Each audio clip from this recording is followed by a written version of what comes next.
পুরানো বিবাদ থেকে শুরু আর তার জেরেই চাঞ্চল্যকর অভিযোগ। কাছাড়ের ধলছড়ায় এক বৃদ্ধের উপর দলবদ্ধ হামলার ঘটনায় চরম উত্তেজনা ছড়িয়েছে গোটা এলাকায়। গুরুতর আহত অবস্থায় ন্যায় বিচারের দাবি তুলে এখন প্রশাসনের দ্বারস্থ ধলছড়ার চরিত্র দাস। হতদরিদ্র ধলছড়ার বাসিন্দা চরিত্র দাস ন্যায় বিচার চেয়ে কাছাড়ের পুলিশ সুপার ও রাজ্যের মুখ্যমন্ত্রীর হস্তক্ষেপ চাইলেন। জানা যায়, গত 2 বছর আগের পুরনো একটি বিবাদকে কেন্দ্র করে কাছাড়ের পূর্বতন বরখোলা তথা বর্তমান কাটিগড়া বিধানসভার ধলছড়ায় ঘটে গেল এক লোমহর্ষক ঘটনা। ঘটনার বিবরণে জানা যায়, কাটিগড়ার ধলছড়ার বাসিন্দা হতদরিদ্র চরিত্র দাসের সঙ্গে তারই এলাকার বাসিন্দা সুধাংশু চক্রবর্তীর মঙ্গলবার দুপুরে গ্রামের একটি দোকানে একাকিত্ব অবস্থায় চরিত্র দাসকে পেয়ে আচমকা প্রাণঘাতী হামলা চালায়। এমতো অবস্থায় প্রাণ বাঁচাতে গিয়ে আহত হন চরিত্র দাস। চিৎকার শুনে গ্রামের মানুষ কোনো রকমে তাকে রক্ষা করে বিচার সভার মাধ্যমে মীমাংসা করার সিদ্ধান্ত নিলেও একেবারে ভেস্তে যায় মীমাংসা। অবশেষে বুধবার ফের সুধাংশু চক্রবর্তী তার 2 পুত্রকে সঙ্গে নিয়ে ফের চরিত্র দাসের বাড়িতে হামলা চালায় এবং ঘরের বিভিন্ন আসবাবপত্র ভাঙচুর চালায় বলে অভিযোগ। এদিকে প্রাণের ভয়ে বরখোলা থানায় একটি মামলা দায়ের করেন চরিত্র দাস। এজাহারে উল্লেখ করা হয়েছে, পুরনো একটি বিবাদকে কেন্দ্র করে তার উপর দলবদ্ধ আক্রমণ করে ভয়ভীতি দিয়ে থাকেন তাকে প্রতিনিয়তই। পুলিশ ইতিমধ্যেই তদন্ত শুরু করেছে গোটা ঘটনার, তবে ধরপাকড়ের কোনো খবর সংবাদ লেখা পর্যন্ত জানা নেই। এদিকে প্রাণনাশের ভয়ে হতদরিদ্র চরিত্র দাস ও তার স্ত্রী সংবাদ মাধ্যমের সামনে রাজ্যের মুখ্যমন্ত্রী ও কাছাড়ের পুলিশ সুপারের হস্তক্ষেপ কামনা করছেন। তারা বলেন, আমরা খেটে খাওয়া মানুষ, নুন আনতে পান্তা ফুরানোর মতন অবস্থা আমাদের। এই মতো অবস্থায় সঠিক তদন্ত করে বিহিত ব্যবস্থা গ্রহণের পাশাপাশি নিরাপত্তা ব্যবস্থা দেওয়ার জোরালো দাবি জানান ভুক্তভোগী পরিবারের সদস্যরা। বিচারটা চাই আমরা। একটা বাচ্চা কাচ্চা নিয়ে ঘুমাইতে পারি না, তারা জানার বয়ে তারা যে ডরটা আছে আমরা ঘরে রইতে পারি না, আমরা হানি বলে ছাড়া।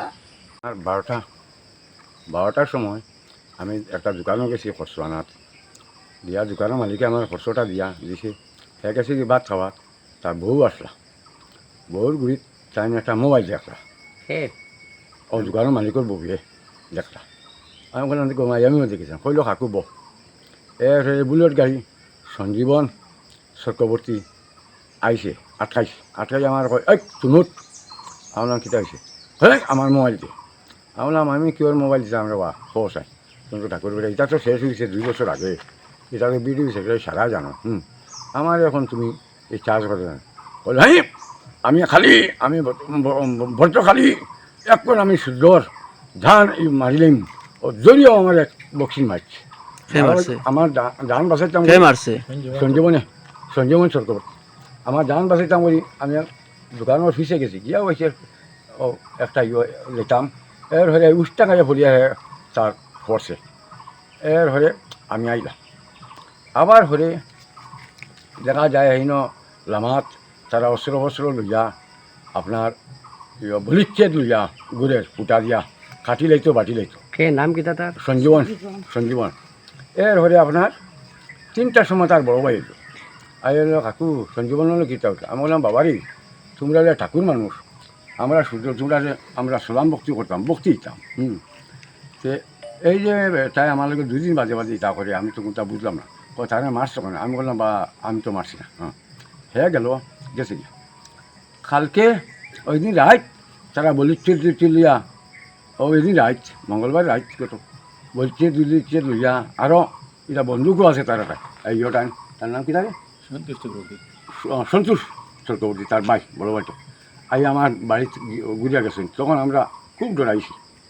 কালকে বছর হইলা আমি উঠিয়ার 2টার সময়, না 2টার সময় উঠার লগে ও ওখানো উঠে তার ছেলে সন্তোষের ছেলে সালার কুটি আছে করে বা, আর এমন লাগান একটা চাকু, এটা যদি হবাই লাগে এগুলো আমার থানাত যাওয়া আমার গড় লেগাইছে। আমি তাবলা মারি দূর, আমি দিচ্ছি উঠি দূর, আমার বাড়ির সামনে সিট মারছে, আমারও ফুয়াইন আমার বাড়ি গেছে, যা ফিরিয়া দূরে আমার দরজা লাগে চৈতান চিন ও ওখানে চিন ওইটান ওবার ভিতরে লাগছে। এর হলে এর দাদা ছুটাইয়া হয়ে পড়ছে, করিয়া তার বাইর গেছে।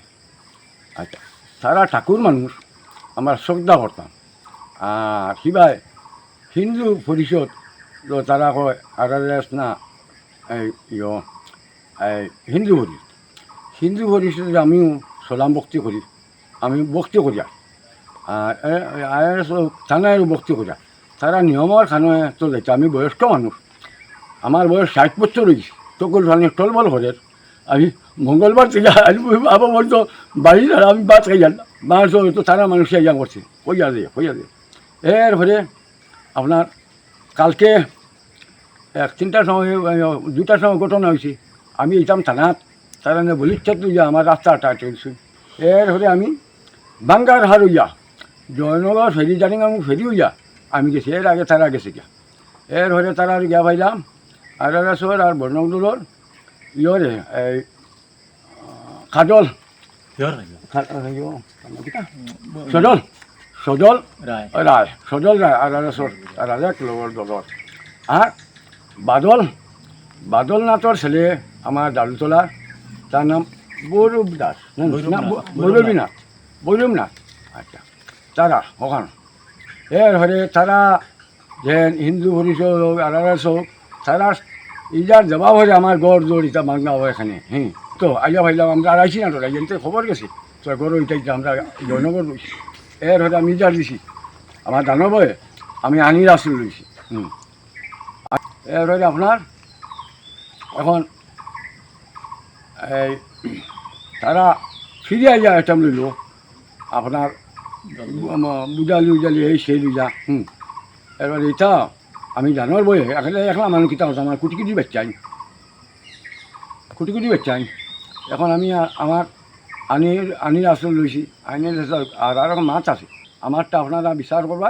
আর আরএসর আপনার কাছে নমস্কার, আমার ওটা বিচার করা। আর এই যে আমার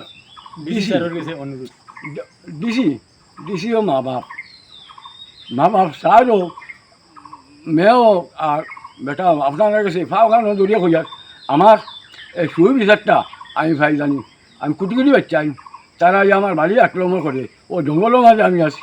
আমি তো ভারতীয় নাগরিক না, আমি বাংলাদেশের থেকে চলছি না পাকিস্তান থেকে গেছি না, ও দেশের আমরা মাটি উঠটা। তারা আক্রমণ করে, তারা কাছে বন্দুকও আছে।